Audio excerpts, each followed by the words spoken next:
Let's give it up for Matt Quilter and friends doing the tribute to Bobby Fuller 4, and there's a little special something at the end.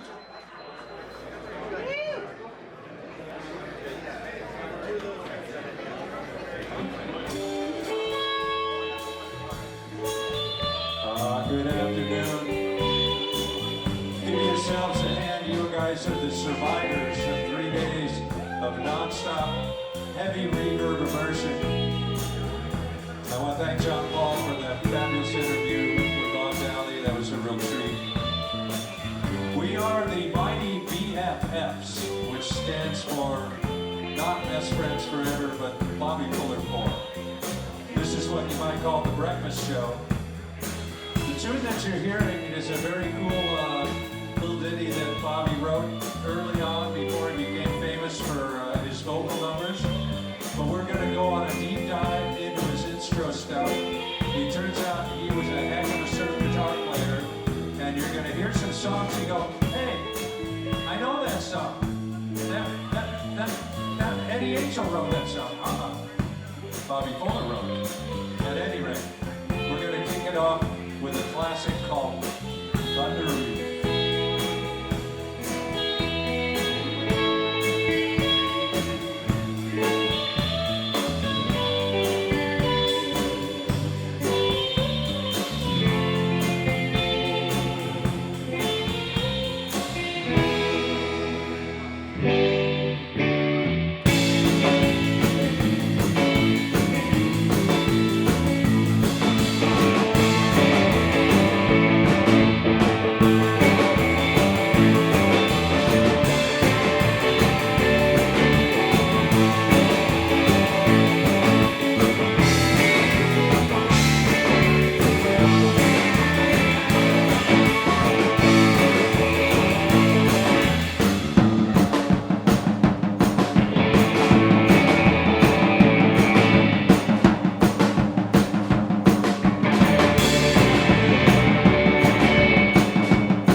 That was called Thunder Reid.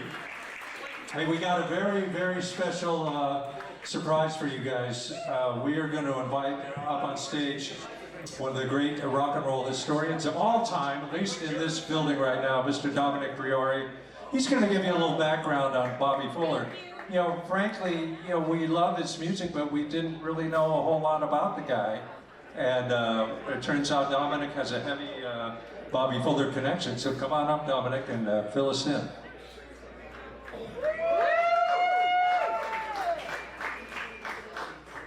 Thank you.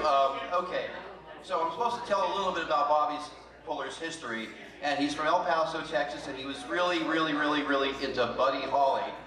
And so much so into Buddy Holly that, you see, he built a studio in his mom and dad's house. He had some connections going down to the basement for a reverb, you know, echo chamber and stuff. And he went to Norman Petty's studio in Clovis, New Mexico to try to recapture the Buddy Holly sound with Norman Petty. And he made a record there, but the problem is, so anyways, once he realized that, you know, he had already been recording at home so much in the Buddy Holly style that he he just naturally came to it. He didn't learn anything from Norman Petty. He just, okay, this is great, I'm in the Buddy studio, but I can do this on my own. And then he started a club in El Paso. But before he started that club, he made a trip out to Los Angeles and saw Dick Dale and the Deltones at the Rendezvous Ballroom, and he went back to Texas and created his own club, Bobby Fuller's Teen Rendezvous. That was the name of the club. So he was starting a Rendezvous Ballroom thing in El Paso, Texas. And he did all these great instrumentals and other, you know, early rock and roll type numbers to the point where he realized he's never going to anywhere unless he comes to LA. So in 1964, he comes to Los Angeles and he gets a house band gig at this club that was like the West Coast version of the Peppermint Lounge, the big twist place. It was called PJ's on Santa Monica Boulevard, near the corner of Crescent Heights and Santa Monica. Some of you remember that place as the Starwood. And previously it had been PJ's, and that's where Bobby Fuller 4 was the house band on the small stage in the back room, and the Standells were the house band in the main stage. So, you know, when the Standells went on the road, Bobby Fuller took the main stage, and that place was rocking. And he signed a record deal with Delphi. He had a couple of things, the Bobby Fuller King of the Wheels album, and then came out with records like Take My Word, which did okay in LA, and then I Fought the Law, which went national. And he was on Hullabaloo, on all the, you know, so a lot of big TV shows. There's about 8 or 9 TV appearances by Bobby Fuller 4. And he did a couple more, you know, big hit singles, Love's Made a Fool of You, right? And things like that. And before you know it, you know, we find out that he was murdered. What happened was, should we go into this? Okay, so nobody really knows exactly how or why or who killed Bobby Fuller, but we do know that at PJ's there was the owner of the place, his name was Chuck Morano, and these guys were all mob hooked up guys, so Bobby started taking acid in 1966 and was buying acid off of the club owner's gumare. In Italian, that means, you know, some Italian guy takes, or a mob guy takes a girl and puts her into an apartment, and then he goes and gets together with her as much as he wants behind his wife's back. And so Bobby was going over there to buy acid, and of course he eventually started banging that girl too. And the club owner didn't like that, and much like Robert Johnson, who was given a bottle of poison, or booze with poison in it, because he was balling the bar owner's girlfriend too, Bobby Fuller was erased in this way. And that's basically his story, unfortunately, but we have all this great music to deal with, right? Hey, I have a quick question, Domenic. Anybody who's taken a dive into the early Bobby Fuller instrumental stuff knows he just did a smoking hot version of Miserlou, which is kind of the blueprint. Hey, the good news is we're not doing Miserlou, but it's the blueprint for all the modern versions, and I don't remember Dick Dale playing it like that back in the day. Who copied who on that thing? No, he just expanded it beyond what's originally. I know, and you know, Dick now does that virtually that same version. Yeah, it was about 2 years after, you know, Bobby was doing that 64, 65. All right, we're going to keep Domenic up here for one more quick song. You're going to get a kick out of this. Does this song have a story behind it? Was he... XERB radio out of Mexico with the X in front. Wolfman Jack was this big DJ we all listened to in Southern California in the early 60s. And I don't know how far he went back, but Bobby made a record devoted to him called The Wolfman.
That is Domenic Wolfman Priore. Thank you so much, Duff. All right, I think Bobby realized every surf band had to have a song that sounded kind of like Pipeline. This one was Bobby's. This is called Stringer.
All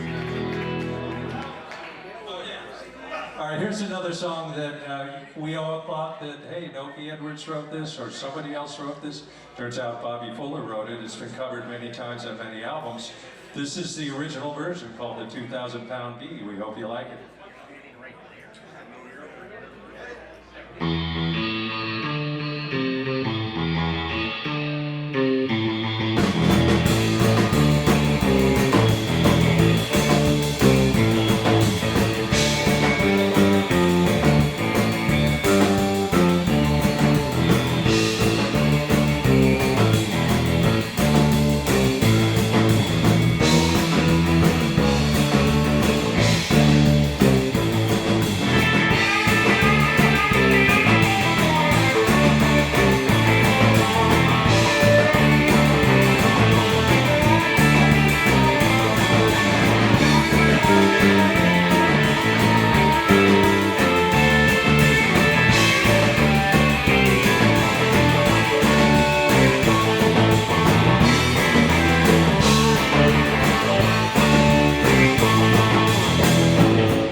At least we all ended at the same time.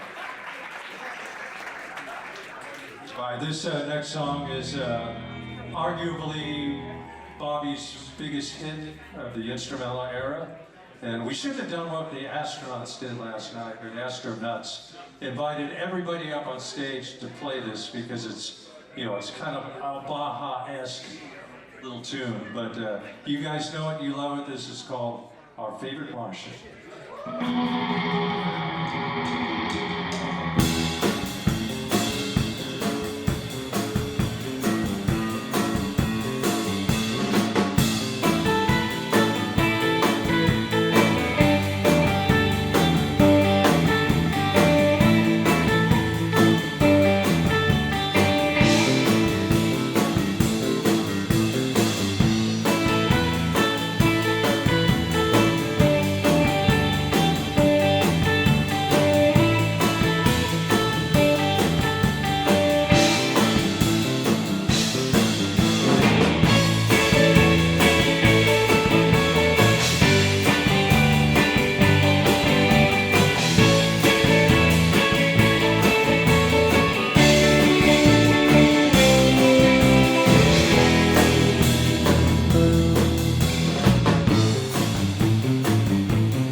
There's not much to that song, but it's a really, really cool song. All right, we got time for one more song, and we want to thank you guys for hanging out with us. You are the survivors. Thank you for coming out early and supporting our little dog and pony show up here. By the way, that is Will Hurd on the guitar. That is Mark Reid on the bass. The legend Duff Paulsen on the drums. My name is Matt. We want to thank you guys. We promised Jeff we weren't going to do this song, but hey, we lied.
Your Bobby Fuller tribute band. Thank you guys so much.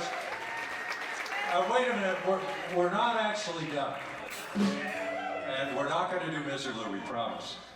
But Jeff reached out to me, a couple of months before the show and says, hey, listen, we've lost an icon in the surf, I guess you would call it the surf world. Of course, I'm talking about Brian Wilson. He thought, do something, just anything, something that would be fitting little tribute, a little send-off to Brian Wilson. I don't know about you guys, but he brought a lot of joy into my life, and he truly was a genius, so what can you say? So we're going to try a little experiment. This involves you guys because none of us can sing. But we're going to do an instrumental version of Good Vibrations that we want you guys to fill in the vocal parts. So here we go. You ready? You guys all up for this? It's only going to work if you guys sing out. So here we go. Hit it, Will.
to Brian Wilson. Hey, thank you guys for hanging out with us. This is going to be a very, very fun afternoon and evening here, so be sure to stick around and get your money into those raffle prizes. I won one last night. I'm so stoked. Let's give it up for Matt Quilter for always doing all these cool tributes every year. He's from the Rebentos, Duff's in the Torquays, Will was in the Stingrays back in the 90s, and this is his buddy Mark. He produced the Stingrays. Oh, very cool. He produced the Stingrays, so there you go. I did not know that. Let's see, Ding Dong Devils are in the PCH room, and DJ Sid Presley over here. He's going to play something very cool for you right now.